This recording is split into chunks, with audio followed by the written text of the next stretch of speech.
You want to build the next Amazon? Here's how. Product to platform, inside Amazon's dominance, and how to build a powerful, profitable platform from scratch. Each of Amazon's 5 divisions would be multi-billion dollar businesses. Bezos builds businesses like no one else. They know exactly what they're doing, how to build it. Amazon is a platform company. What they do, they start with a small piece and then they scale that up. They find something that's hard to build, that they need to do, and they build it, scale it, and sell it.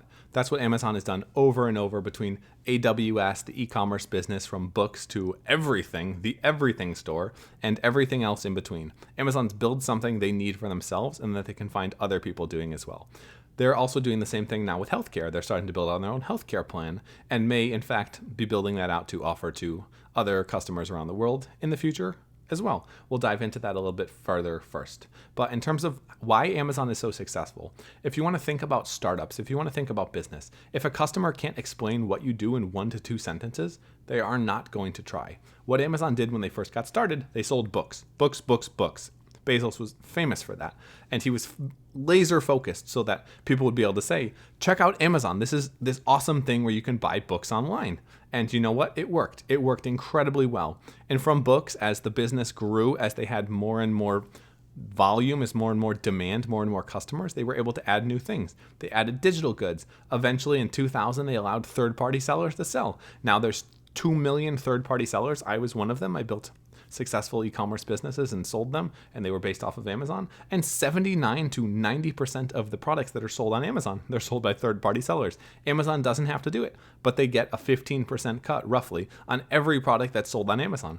Well, that's pretty freaking awesome for Amazon. They've scaled up incredibly well. They've done the infrastructure thing. They used AWS initially. They built out the hosting, servers, etc. for Amazon.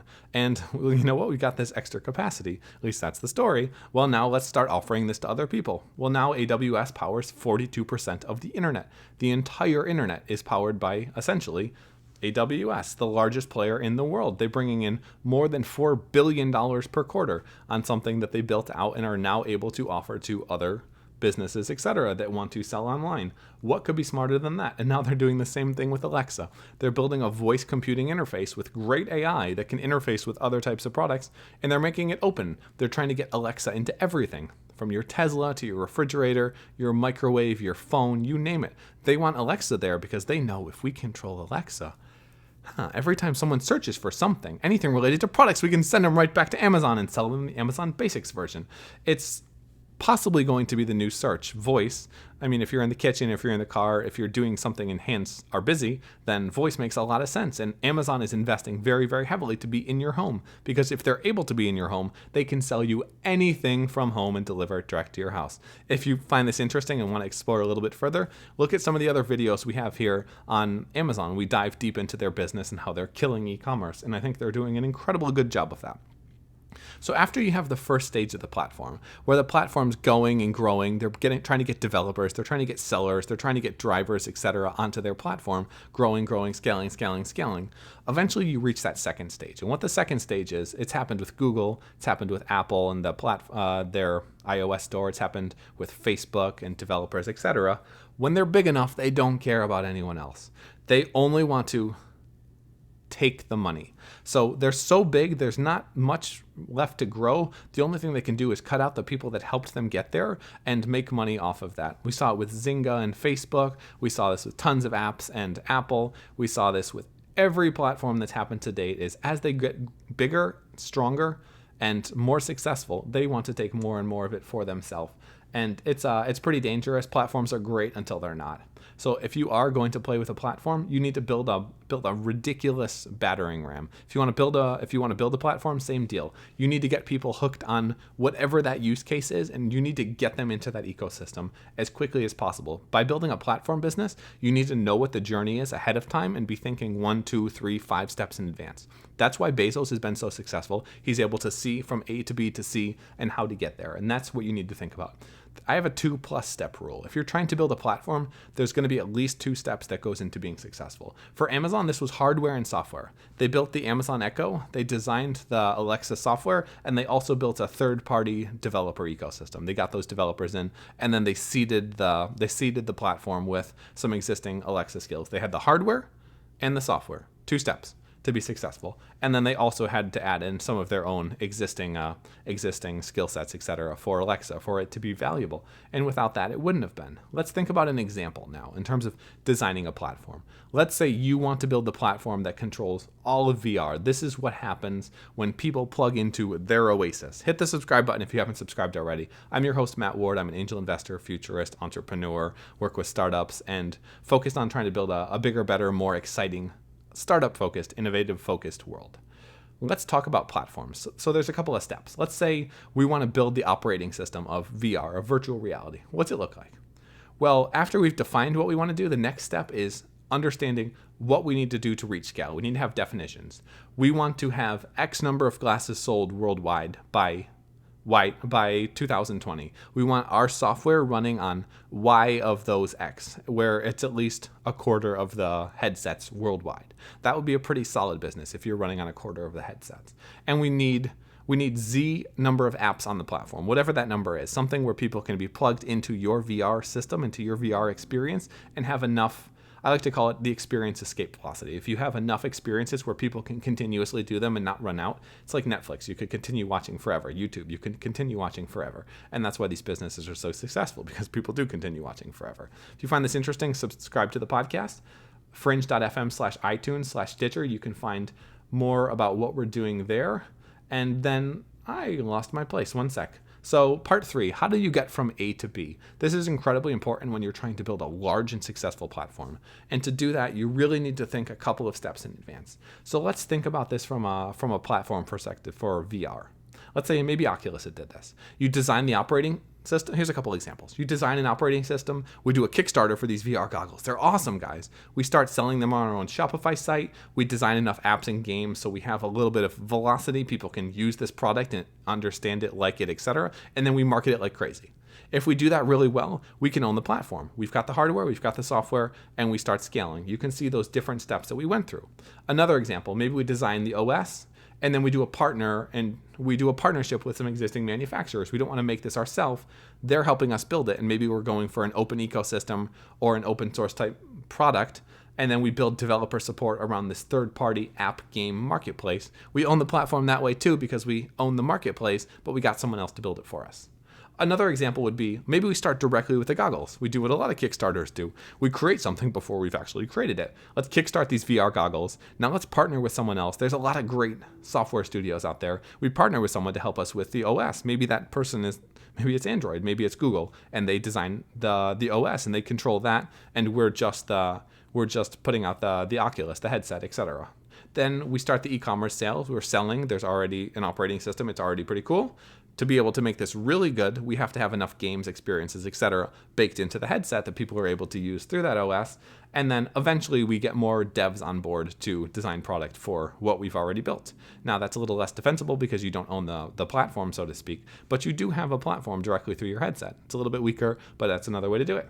And then the last would be you design an operating system. Let's kickstart some goggles. We start the e-commerce sales. We create enough apps and games, and then you launch new VR products. We launch the gloves so that suddenly you're able to grab things in VR and make the experience incredible. We launch haptic sensors for your feet, etc. So you're walking along and you step on the road and you hear the crunch, you feel it, and suddenly all the force compatibility, you can feel what's happening, and it makes the experience that much more real. And because you've done that better than anyone else, you own the platform. There's a lot of different ways to think about how you do the platform, but you need to think about those different steps. That's what Amazon has thought about with all of their businesses, is how do we get from A to B where we completely own the market and we make money on every single transaction.